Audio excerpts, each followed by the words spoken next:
الا لا يخلون رجل بامرأة الا كان ثالثهما الشیطان. کوئی بھی شخص، کوئی بھی مرد اگر تنہائی میں عورت کے ساتھ میں ہوتا ہے تو تیسرا شیطان ہوتا ہے، چاہے وہ تنہائی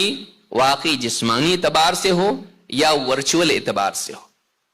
کہ ہماری بات کو کوئی نہیں سن رہا ہے، ہماری چیٹ کو کوئی نہیں دیکھ رہا ہے، اور آپس میں ہم ایک دوسرے سے اس اعتبار سے بات کر رہے ہیں، تو پھر بات دھیرے دھیرے دھیرے 1 سے 2، 2 سے 3 مرتبہ بات میں نرمی آنے لگتی ہے،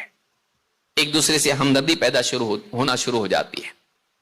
تو یہ بھی یاد رکھنا چاہیے کہ نوجوانوں میں، کالج کے بچے ہیں، آئی ٹی انڈسٹری میں جاب کرنے والے ہیں، یا آس پڑوس کے لوگ ہیں، کبھی رشتہ دار میں کوئی کزن ہوتا ہے، کبھی کوئی کزن ہوتی ہے، اور اس طرح سے آپس میں تعلقات بن جاتے ہیں کہ پھر نکاح کے بعد نکاح ٹھیک ٹھاک نہیں رہتا ہے. وہ بچے ٹوٹے پھوٹے نکاح میں داخل ہو جاتے ہیں،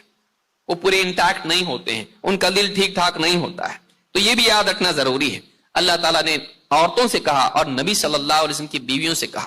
یا نساء النبی لستن کاحد من النساء،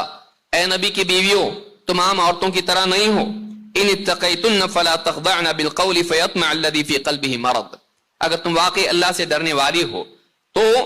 تم بات کرتے وقت میں ایسی بات نہ کرو جس میں لچک ہو، کہیں ایسا نہ ہو کہ جس انسان کے دل میں شہوات کی بیماری ہے وہ تمہارے بارے میں امیدیں باندھنے لگے. فیطمع الذی فی قلبہ مرض وقلنا قولا معروفا، اور بات کرو تو بالکل سیدھی سیدھی بات کرو، ایسی بات بھی نہیں جس میں بد اخلاقی ہو، ایسی بات بھی نہیں جس کے اندر لچک ہو، بدتمیزی بھی نہ ہو اور لچک والی بات بھی نہ ہو. عام طور سے آپ دیکھیے بعض اوقات خواتین انٹرنیٹ پر آ کر، علم تو ہوتا نہیں ہے، کوئی تفسیر پڑھا رہی ہے اور کوئی کچھ اور پڑھا رہی ہے، اور پھر ان کی بات میں علم سے زیادہ اپنی شخصیت کو اور اپنے انداز کو نمایاں کرنا ہوتا ہے. ان کی بات میں ایسی لچک ہوتی ہے کہ سننے والوں کے دل میں دراڑ پیدا ہو جاتی ہے. لہذا یہ بھی ایک برائی ہے، اور بچیوں میں دیکھتی ہیں کہ فلانی ایسا کرتی ہے میں بھی ویسا کروں گی، مجھے بھی ویسا ہی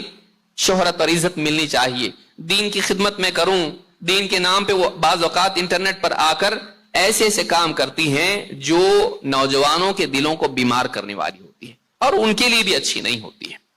شروعات میں بعض اوقات پردے میں آئے گی، دھیرے دھیرے لگے گا کہ پردہ رکاوٹ بن رہا ہے، پھر چہرہ بھی کھول دے گی. چہرہ جب کھول دے گی تو پھر چہرہ ٹھیک بھی تو دکھنا چاہیے، کیونکہ اس کی وجہ سے پسینہ آتا ہے، اتنے بڑے بڑے بلب لگا کے رکھے ہیں اسٹوڈیو کے اندر. پھر اس کے بعد میں کیا کرے گی، پاؤڈر لگائے گی، کاجل لگائے گی، اس کے بعد لپسٹک بھی آ جائے گی، زیورات بھی آئیں گے اور سب کچھ آ جائے گا. اللہ کا دین پیچھے، اللہ کی بندی آگے ہے.